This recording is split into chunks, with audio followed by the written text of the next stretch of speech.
تو سب سے پہلا کام جو آپ نے کیا، یا ایھا الناس قولوا لا الہ الا اللہ تفلحوا، جہاں شرک کا کفر کا گہوارہ تھا، بیت اللہ کے اندر سینکڑوں بت پڑے ہوئے تھے، وہاں اس کلمے کو بنا اور کہا ہے لوگوں یہ کلمہ پڑھ لو، دنیا کی ساری طاقت تمہارے ہاتھ میں آ جائے گی۔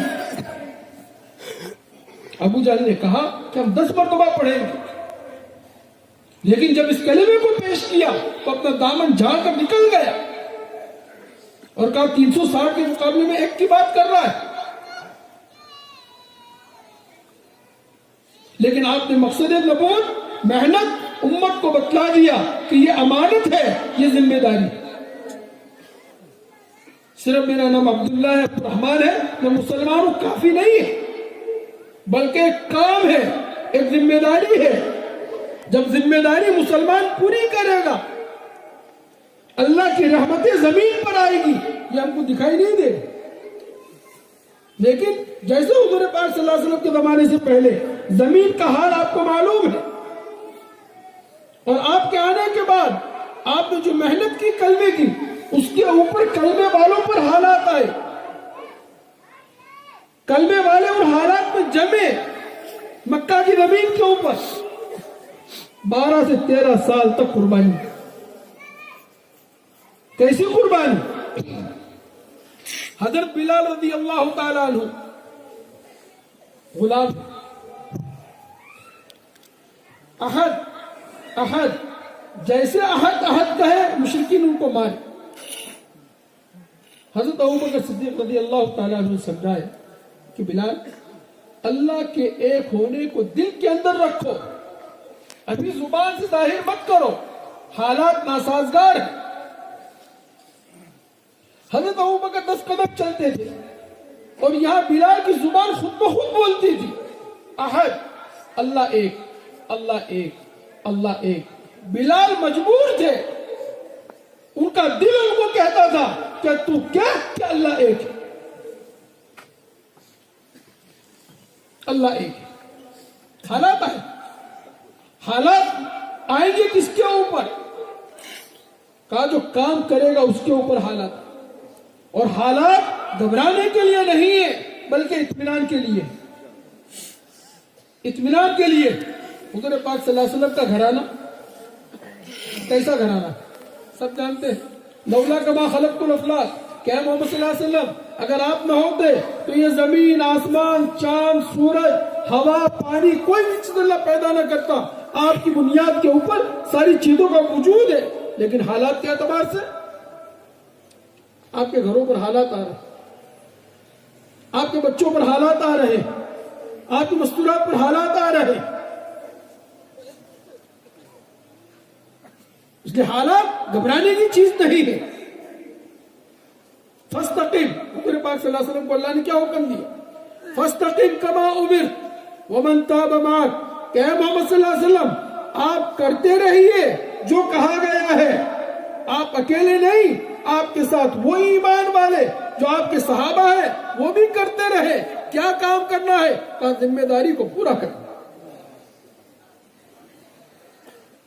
اب اللہ کہہ رہے ہیں کہ انا عرضنا الامانہ، کہ اس ذمہ داری کو، اس کلمے کے بوجھ کو بڑی مخلوق پر پیش کیا، آسمان، زمین، پہاڑ، 3 بڑی بڑی مخلوق، تینوں نے منع کر دیا کہ اللہ پاک یہ ذمہ داری ہم نہیں اٹھا سکتے، حالانکہ طاقتور۔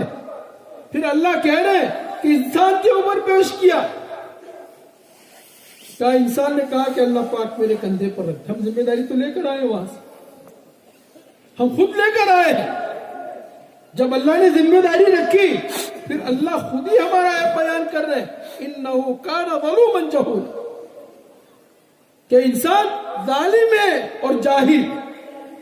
عجیب بات کہ ایک طرف تو اللہ نے ذمہ داری دی، بوجھ رکھا، بوجھ رکھنے کے بعد شاباشی دینی چاہیے، نہ کرے واہ رے واہ تو نے بوجھ اٹھا تو لیا، بجائے شاباشی کے عیب بیان کر دیا، عیب بیان کر دیا، اور کہا انہ کان ظلوما جہولا۔ کہ انسان کون ہے؟ کہا ظالم ہے. انسان کون ہے؟ کہا جاہل ہے. اللہ اکبر.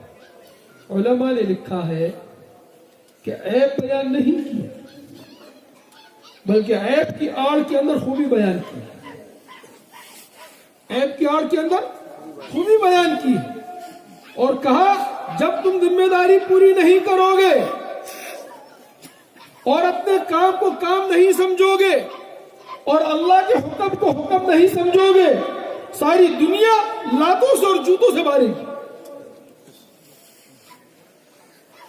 ظلم عام ہوگا, جہالت عام ہوگی. جب مسلمان اپنی کلمے کی ذمہ داری کو پوری نہیں کرے گا, ایمان کی ذمہ داری کو پوری نہیں کرے گا تو ساری دنیا غالب ہوگی. اور اب ظلم ہے, ہر ایک غالب بنا ہوا ہے, اس لیے کہ مسلمان اپنے اسلام پر مطمئن, اپنے کلمے پر مطمئن. یہ کلمہ اطمینان کی چیز نہیں, یہ کلمہ سکون سے بیٹھنے کی چیز نہیں, یہ کلمہ ایک فکر کی چیز ہے. ایک صحابی رضی اللہ تعالیٰ عنہ بیٹھے ہوئے رو رہے تھے تو دوسرے صحابی کا گزر ہوا اور یہ کہا کہ بھائی آپ سے کوئی گناہ کبیرہ ہو گیا ہے جو آپ رو رہے ہو. تو روتے ہوئے اس صحابی رضی اللہ تعالیٰ عنہ نے ان کے سامنے کھجور کی گٹھلی پڑی ہوئی تھی, اٹھا کر یہ کہا کہ خدا کی قسم میری پوری زندگی کے گناہوں کو ابداً اگر کر دیا جائے تو اس گٹھلی کے برابر بھی نہیں. پھر رو کیوں رہے؟ اللہ کیا جواب؟ اس لیے کہ جو ظلمت سے اندھیرے سے اجالے کی طرف آئے گا اس کو اجالے کی قدر ہے. مجھے اور آپ کو کیا قدر ہے؟ ہم تو اجالے میں بیٹھے ہیں. ماں کی گود کے اندر ہم نے آنکھ کھولی تو میری ماں کلمہ پڑھنے والی تھی, میرا باپ کلمہ پڑھنے والا تھا.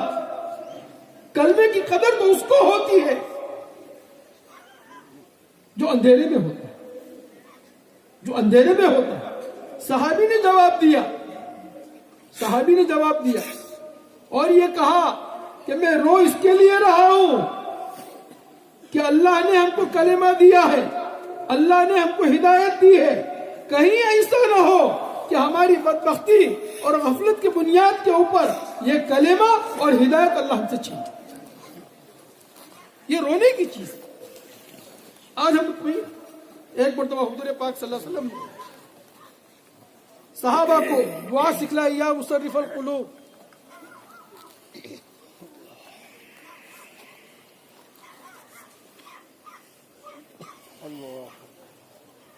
یا مصرف القلوب صرف قلوبنا على طاعتك یا مقلب القلوب ثبت قلوبنا على دینک.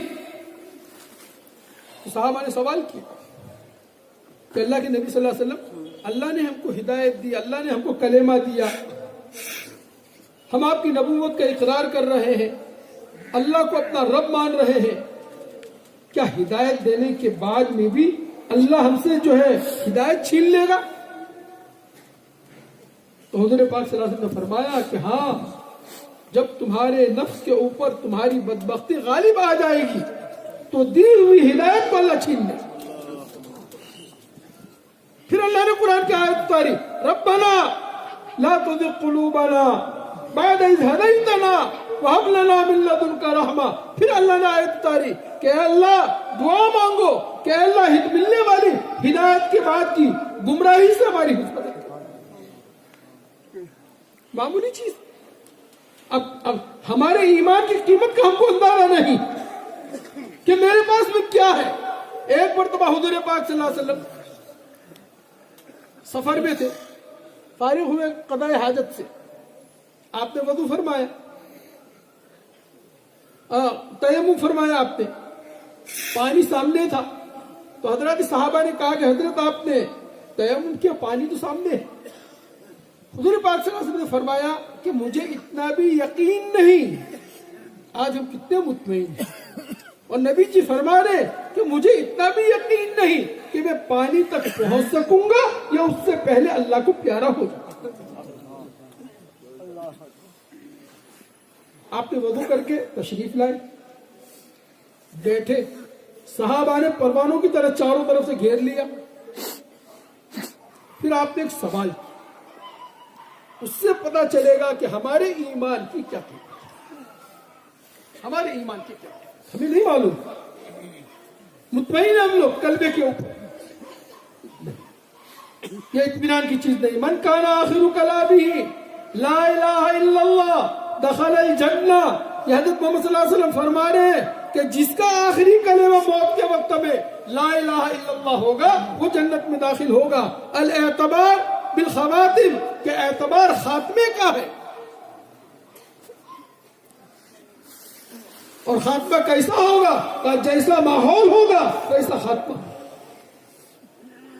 مسجد کے ماحول میں, مسجد وار جماعت کے ماحول میں, اللہ کے راستے کی نقل و حرکت کے ماحول میں اگر اپنے آپ کو رکھیں گے تو اللہ کی ذات سے امید ہے کہ اس کی برکت سے اللہ ہمارا خاتمہ ایمان.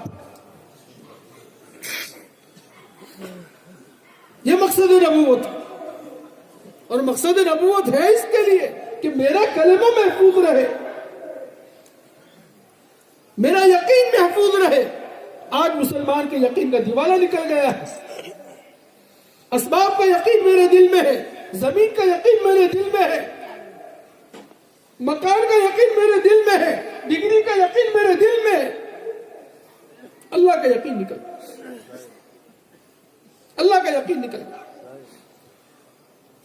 چنانچہ حضور پاک صلی اللہ علیہ وسلم نے سوال کیا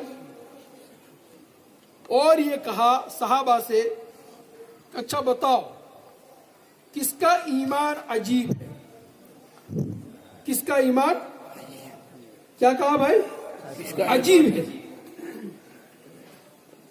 صحابہ نے جواب دیا کہ ملائکہ فرشتوں کا ایمان. حضور پاک صلی اللہ علیہ وسلم نے کہا فرشتوں کا ایمان کیسے عجیب ہوگا جبکہ فرشتے جنت کو دیکھ رہے ہیں, جہنم کو دیکھ رہے ہیں, اللہ کی رضا کو دیکھ رہے ہیں, اللہ کی ناراضگی کو دیکھ رہے ہیں, اعمال کی زمین سے جانے کو دیکھ رہے ہیں, اللہ کے فیصلوں کو زمین پر آتے ہوئے دیکھ رہے ہیں, تو ان کا ایمان کیسے عجیب ہو. پھر صحابہ نے رخ بدلا اور کہا کہ نبیوں کا ایمان, حضرات انبیاء کا ایمان. تو حضور پاک صلی اللہ علیہ وسلم نے فرمایا کہ حضرات انبیاء کا ایمان کیسے عجیب ہوگا, ان کے ساتھ میں معجزات ہے, ان کے ساتھ میں نقد اللہ کی نصرت اور مدد آتی ہے. تھوڑا سا پانی پورے قافلے کو کافی ہو جاتا ہے, تھوڑا سا کھانا پوری جماعت کو کافی ہو جاتا ہے. آسمان سے اللہ نبیوں کے لیے اور ان کی امتوں کے لیے دسترخوان اتارتا ہے. تو ان کا ایمان کیسے عجیب ہوگا. پھر صحابہ نے کہا کہ ہمارا ایمان, یعنی حضرت صحابہ کا ایمان. تو حضور پاک صلی اللہ علیہ وسلم نے کہا کہ تمہارا ایمان کیسے عجیب ہے, تم میرے ساتھ میں ہو, قرآن کو اترتا ہوا دیکھ رہے ہو, میری باتوں کو سن رہے ہو, میری زیارت کر رہے ہو, میرے ساتھ اللہ کی نقد مددوں کو اور نصرتوں کو دیکھ رہے ہو, تمہارا ایمان کیسے عجیب ہو گئے. اب صحابہ خاموش, اور جواب دیا اللہ اور اس کا رسول بہتر جانتا ہے, بہتر جانتا ہے. حالانکہ صحابہ کا تقریباً یہی جواب ہوا کرتا تھا, لیکن اس معاملے کے اندر حضرات صحابہ نے تھوڑی تفصیل بیان کر دی. فرشتے, انبیاء, صحابہ. حضور پاک صلی اللہ علیہ وسلم نے فرمایا نہیں, نہ ملائکہ کا ایمان عجیب ہے, نہ نبیوں کا ایمان عجیب ہے, نہ صحابہ کا ایمان عجیب ہے. پھر کس کا ایمان عجیب؟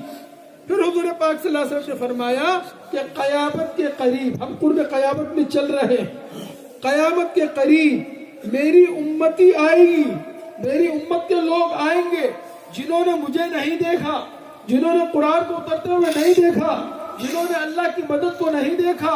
ان کے علماء, ان کے مفتیان, ان کے برگزیدہ بندے میری باتیں ان کے سامنے کریں گے, قرآن کو پڑھ کر سنائیں گے, بغیر دیکھے وہ یقین کریں گے ان کا ایمان سارے ایمانوں میں عجیب. یہ ایمان کا معیار ہے ہمارا.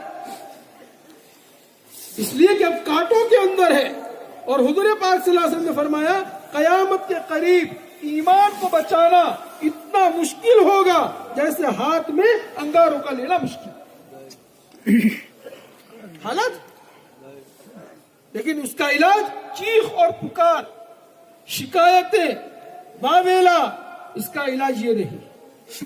میں نے کہا اس کا علاج فاستقم کما امر ومن تاب معک، کہ محمد صلی اللہ علیہ وسلم آپ کرتے رہیے جو آپ کو حکم دیا گیا ہے. آپ اکیلے نہیں، ایمان والے بھی وہی کرتے رہے جو آپ کو حکم دیا گیا. یہ ہمارا کام ہے.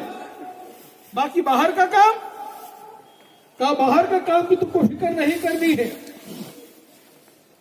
اس کا خوف تمہارے دلوں میں نہیں لانا ہے، اس کا ڈر تمہارے دلوں میں نہیں لانا ہے. باہر کے سارے معاملات سے اللہ خود نمٹ لے گا، اللہ خود نمٹ لے گا. اس لیے ہمارا ایمان سارے ایمانوں میں عجیب، اور اس ایمان کی بنیاد کے اوپر اللہ سارے نظام کو چلاتے ہیں، سارے نظام کو اللہ چلاتے ہیں. اب دنیا خلقت، دنیا کو ہمارے لیے بنایا ہے اور ہمیں اور آپ کو آخرت کی تیاری کے لیے بنایا ہے. اس لیے کہ دنیا اصل نہیں ہے، آخرت اصل. اس لیے حضور پاک صلی اللہ علیہ وسلم اپنے گھر کے جوانوں کو، اپنے گھر کی بچیوں کو، اپنے گھر کی مستورات کو، اپنے صحابہ کو آخرت کی بنیاد پر کھڑا کیا، دنیا دکھا کر کھڑا نہیں کیا. یہ نہیں کہا کہ یہ کرو گے تو یہ ہو جائے گا، یہ کرو گے تو یہ ہو جائے گا. برکت ضرور ہوگی، برکت میں اور کثرت میں بہت زیادہ فرق ہے. اور آج مسلمان وظیفوں کے پیچھے، آج مسلمان دین میں لگتا ہے اس کے لیے تاکہ برکت ہو جائے، اور برکت سمجھتا ہے مال کی کثرت کو. برکت کہتے ہیں ضرورت کے پورا ہونے، میری ضرورت پوری ہو جائے، یہ برکت. کثرت یہ برکت نہیں، یہ عذاب ہے، یہ عذاب ہے. تو جو حلال ہوگا اس کا حساب ہوگا، اور جو حرام ہوگا وہ وبال ہوگا. حلال ہوا حساب، وہ حرام ہوا وبال. اس لیے ایمان، اس کی قدر وہی جانے گا جو اندھیرے سے اجالے میں آئے ہیں. من الظلمات الى النور. اس کے اوپر ایک صحابی کا قصہ بتا دوں تو ہمیں قدر ہو ہمارے ایمان کی، ہمیں پتا چلے کہ اس ایمان کو بنانا کتنا ضروری ہے اور اس ایمان کو سنبھالنا کتنا ضروری ہے. جیسے کنواری لڑکیوں کی ہم حفاظت کرتے ہیں، ویسے اپنے ایمان کی ہم حفاظت کریں. اس لیے کہ چاروں طرف کانٹے ہیں اور چاروں طرف حالات ہیں. ان حالات کے اندر ہمیں حفاظت کرنی ہے اپنے بچوں کی، اپنے بچیوں کی اور اپنے ایمان کی. اور یہ اسی وقت ہوگا جب کہ ہم ایمان کی سنبھالنے کا ماحول دیں گے. حضرت سلمان فارسی رضی اللہ تعالیٰ عنہ یہ بیٹھے ہوئے تھے حضور پاک حضرت عمر رضی اللہ تعالیٰ عنہ کے پاس. تو حضرت عمر رضی اللہ تعالیٰ عنہ نے پوچھا کہ بھائی سلمان، تمہارے ایمان لانے کا قصہ بتاؤ. حضرت سلمان فارسی یہ ایران کے رہنے والے تھے اور ان کے والد جو تھے بڑے جاگیردار تھے اور بڑے خوبصورت تھے حضرت سلمان. اور ان کے دل کے اندر حق کی تلاش تھی اور ان کے والد کو ان سے بہت زیادہ محبت تھی. اچھا سادے کتنے تھے کہ حضرت عمر رضی اللہ تعالیٰ عنہ نے ان کو مدینہ کا وزیر خزانہ بنایا. تو حضرت عمر ان سے پوچھتے کہ بھائی سلمان یہ بتاؤ کہ خزانے کے اندر کھجور کی کتنی بوریاں؟ تو اگر 7 بوریاں ہوتی تو ان کو 7 کہنا نہیں آتا، اشارہ کرتے کہ اتنی اور اتنی. سادے اتنے تھے، لیکن کام اللہ نے کس بنیاد پر لیا؟ حضرت سلمان نے فرمایا حضرت عمر رضی اللہ تعالیٰ عنہ کو کہ میرے والد جو ہے میرے کو محل سے نکلنے نہیں دیتے، اور آگ کے پجاری جو ہوتے ہیں وہ درمیان کے اندر آگ جلاتے ہیں، کہا اس میں تیل ڈالنے کی ذمہ داری میرے اوپر، روزانہ میں تیل ڈالا کرتا ہوں۔ تو ایک مرتبہ ایسا ہوا کہ میرے والد کسی کام میں مشغول تھے، انہوں نے زمین کی رکھوالی کے لیے، نگرانی کے لیے مجھے بھیجا اور کہا بیٹا سلمان جاؤ فلاں فلاں زمین کے اوپر ذرا دیکھ کر آ جاؤ کیا چل رہا ہے کام۔ میں جا رہا تو راستے کے اندر مجھے کلیسا ملا، عیسائیوں کا معبد خانہ، تو میں نے بڑا غور سے دیکھا تو ان کی عبادت مجھے بڑی اچھی لگی، عبادت کا طریقہ اچھا لگا، تو میں اپنے باپ کی دی ہوئی ذمہ داری کو بھول گیا اور شام تک ان سے پوری تحقیق کرتا رہا، اس لیے کہ ابھی حضور پاک صلی اللہ علیہ وسلم کی بعثت نہیں ہوئی، آپ دنیا میں آ چکے ہیں، آپ کو نبوت ابھی نہیں ملی۔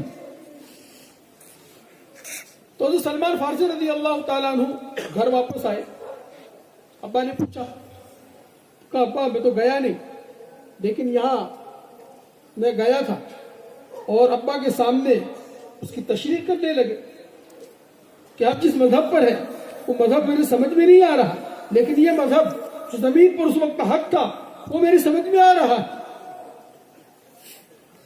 تو ابا نے غصے کے اندر ان کو مارا اور ان کی پیروں میں لگا دی بیڑی، کہیں تیرے کو باہر نہیں جا۔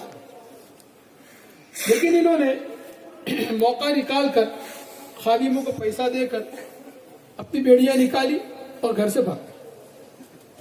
ایک پادری کے پاس گئے، دوسرے پادری کے پاس گئے، تیسرے پادری کے پاس گئے۔ حضرت سلمان نے حضرت عمر رضی اللہ تعالیٰ عنہ کو یہ کہا کہ 9 مرتبہ غلام بن کر بیچا گیا، 10ویں مرتبہ جب خریدا گیا تب جا کر مجھے یہ کلمہ ملا۔ آخری پادری جو تھا وہ بڑا متقی پرہیزگار تھا، اس کے انتقال کا وقت قریب آیا تو حضرت سلمان نے پوچھا کہ اب میں کہاں جاؤں؟ اس پادری نے کہا کہ نبی آخر الزماں حضرت محمد صلی اللہ علیہ وسلم کے آنے کا وقت بالکل قریب ہے، اور وہ زمین پر ہجرت کریں گے جہاں کھجور کے درخت ہے، یثرب، مدینہ کا نام یثرب، وہاں چلے جانا اور وہاں جانے کے بعد میں ان کے ہاتھ میں ہاتھ دے دیا۔ حضرت سلمان نے پیچھے مڑ کے سوال کیا کہ کوئی بھی آدمی کہہ سکتا ہے کہ نعوذ باللہ میں نبی ہوں، مجھے پتہ کیسے چلا کہ یہ اللہ کے نبی؟ اذان ہو رہی ہے، جواب دے دو، اس کے بعد بات۔ فارسی رضی اللہ تعالیٰ عنہ نے اس پادری سے یہ پوچھا کہ مجھے پتہ کیسے چلے کہ یہ اللہ کے نبی؟ تو پادری نے 3 علامتیں کہا ان کی نبوت کی علامت یہ ہے کہ نبی جو ہوگا وہ صدقے کا مال نہیں کھائے گا، نبی جو ہوگا وہ ہدیے کا مال کھائے گا، اور ان کی پشت کے اوپر مہر نبوت ہوگی۔ یہ 3 علامتیں بتلائی۔ حضرت سلمان فارسی نکلے ملک شام سے، لمبا چوڑے واقعات ہیں، بکتے بکاتے مدینہ منورہ یثرب کے اندر آئے۔ حضور پاک صلی اللہ علیہ وسلم مکہ مکرمہ سے ہجرت کر کے قباء کے اندر تشریف لا چکے۔ تو حضرت سلمان فارسی کا جو سیٹ تھا، مالک تھا، دوپہر کے وقت درخت کے نیچے آیا اور اس کا چچا زاد بھائی آیا، دونوں باتیں کرنے لگے۔ حضرت سلمان فارسی اوپر تھے، کھجور کا کام کر رہے، تو دونوں باتیں کر رہے تھے کہ مکہ مکرمہ سے ایک محمد نام کے آدمی آئے ہیں، انہوں نے نبوت کا دعویٰ کیا ہے وغیرہ وغیرہ قباء کے اندر۔ حضرت سلمان فارسی نے کان کھڑے ہو گئے، تو انہوں نے وہاں سے چھلانگ لگا، پوچھنے لگے اپنے مالک سے کہ کون ہے، کہاں ہے، کیا ہے۔ اس نے ایک چاپٹ مارا کہ چل غلام کہے گا تیرا کام کیا، ایک کلمہ مل رہا ہے، کلمہ مل رہا ہے، ساری تکلیف کلمے کے لیے اٹھا رہے ہیں۔ گھر کے اندر شہزادے تھے، گھر کے اندر شہزادے تھے، لاڈ پیار تھا، کھانا تھا، اچھی سے اچھی قسم کی سواری تھی، اچھے سے اچھے قسم کا مکان تھا، لیکن آخرت برباد تھی، آخرت برباد تھی۔ حضرت سلمان فارسی نے قبا کا لفظ سن لیا تھا، رات کو اپنے کام سے فارغ ہوئے، کھجوریں لی اور سیدھے نکلے، قبا میں گئے، تلاش کیا، پوچھا تو بتایا گا فلاں مکان میں مہمان ہمارے آئے ہیں مکہ مکرمہ سے، اللہ کے نبی ہیں، ٹھہرے ہوئے۔ حضرت سلمان کہتے ہیں کہ سارے صحابہ نکل رہے تھے، میں اندر داخل ہوں، بیٹھا، میں نے کہا حضرت میں فارس کا رہنے والا ہوں، سلمان نام ہے، اور یہاں غلام ہوں، صدقے کی کھجور لے کے آپ کی خدمت پہ حاضر ہوں۔ کون سی کھجور؟ اور پہلی علامت کون سی بتلائی تھی؟ تو حضور پاک صلی اللہ علیہ وسلم نے جواب دیا کہ میں اللہ کا نبی ہوں، اور نبی جو ہوتا ہے وہ صدقے کا مال نہیں کھاتا۔ تو سلمان نے دل کے اندر زور سے الحمدللہ کہا کہ میرے ساتھی باہر ہیں، ان کو دے دو۔ تو سلمان نے دے دیا۔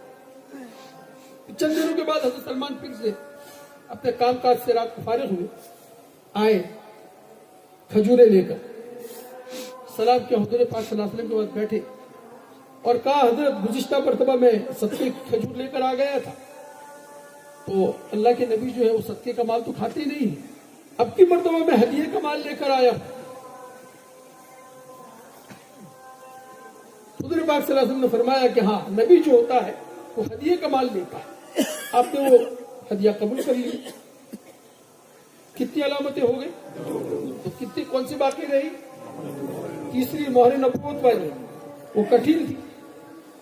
تو حضرت سلمان کہتے ہیں کہ ایک مرتبہ مدینہ منورہ سے میں جنت البقیع کے پاس سے دوپہر کے وقت میں گزر رہا تھا، باد خزاں یعنی پتجھڑ کا موسم تھا، ہوا چل رہی تھی، اور حضور پاک صلی اللہ علیہ وسلم کسی کی تدفین کے لیے وہاں تشریف فرما۔ میں نے کہا موقع اچھا ہے، آج جو ہے ململ کا کپڑا آپ کے جسم اثر پر تھا، آپ اونچی جگہ پر کھڑے تھے۔ حضرت سلمان کہتے ہیں میں قبرستان کے اندر داخل ہوا اور حضور پاک صلی اللہ علیہ وسلم کی نگاہ بچاتے بچاتے میں پیچھے کے حصے میں آیا۔ جب پیچھے میں آیا تو حضور پاک صلی اللہ علیہ وسلم آہستہ سے مڑے اور یہ کہا سلمان دو علامتیں دیکھ لی، یہ تیسری علامت دیکھنے آئے ہو؟ یہ کہ ظلمت سے نور کی طرف کتنی مرتبہ بکے؟ 9 مرتبہ۔ 10ویں مرتبہ خریدے گئے، تب جا کر یہ کلمہ مل رہا ہے ان کو، انہوں نے وہاں پر کلمہ پڑھا اشہد ان لا الہ الا اللہ و اشہد ان محمد رسول اللہ۔ اس لیے میرے محترم دوستوں بزرگوں، سب سے بڑی نعمت زمین کے اوپر میرے اور آپ کے لیے یہ کلمہ ہے، یہ کلمہ نجات، یہ کلمہ برکت۔ اس کلمے کی بنیاد کے اوپر مسلمان ٹیکا ہوا ہے، اس کلمے کی بنیاد کے اوپر اللہ نے آسمان کو تھامے ہوئے ہیں۔ نہ اللہ کو آسمان کی ضرورت ہے، نہ اللہ کو زمین کی ضرورت ہے، نہ اللہ کو چاند کی ضرورت ہے، نہ اللہ کو سورج کی ضرورت ہے۔ یوم نطوی السماء کطی السجل للکتب، کہ جب کوئی بھی کلمے والا اللہ اللہ کہنے والا زمین پر نہیں ہوگا، اللہ آسمان کو توڑ دے گا، زمین کو پھوڑ دے گا اور پہاڑوں کو روئی کی گالوں کی طرح اڑا دے گا۔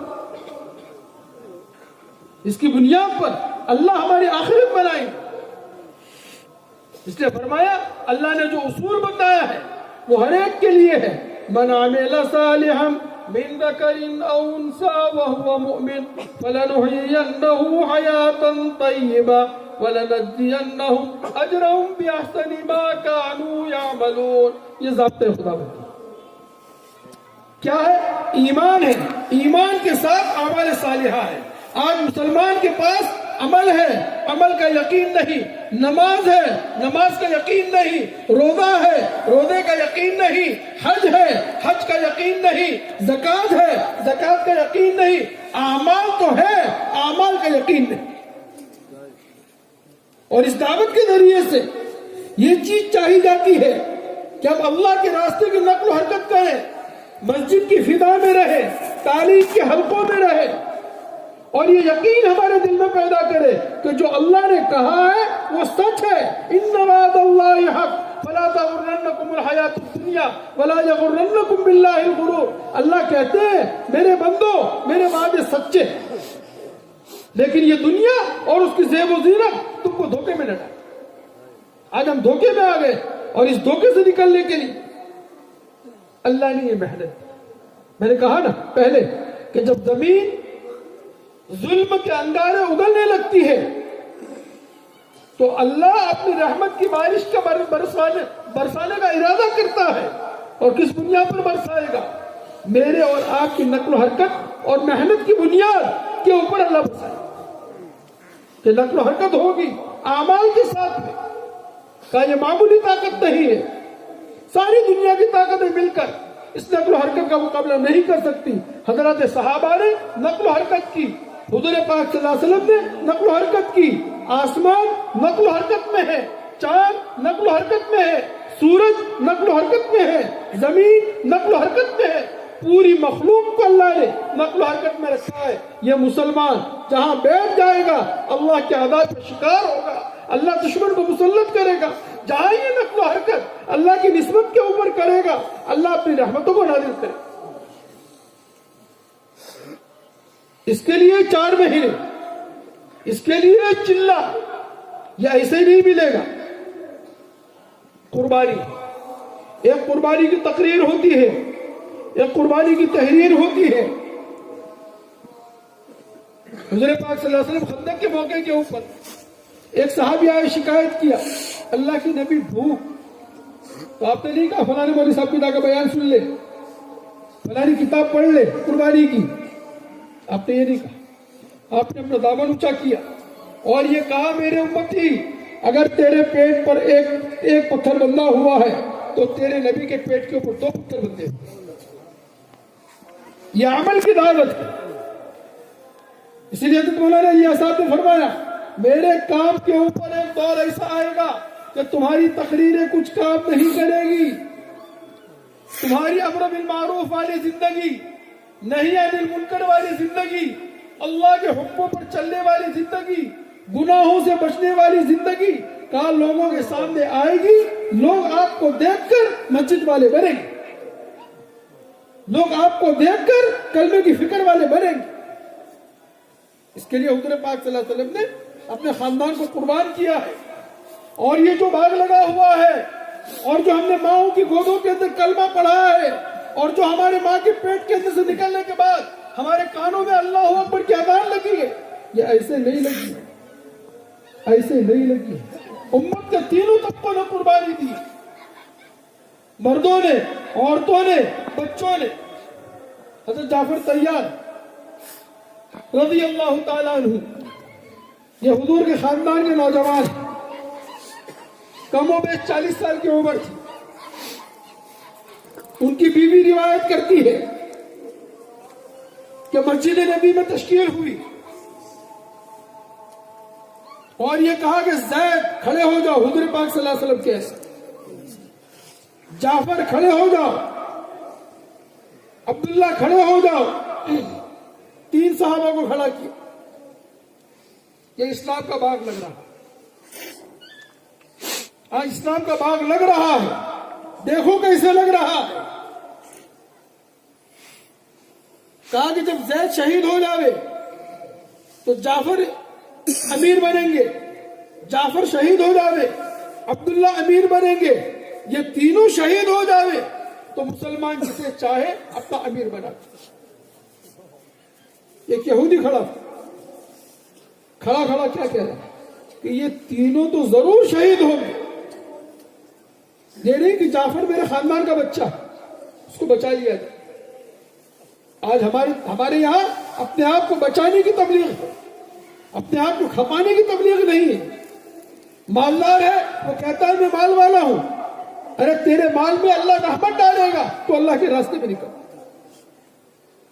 غریب ہے وہ کہتا ہے میں غریب ہوں, کہا تو غربت کی حالت میں اللہ کے راستے میں نکل, مستورات اللہ کے راستے میں نکلے.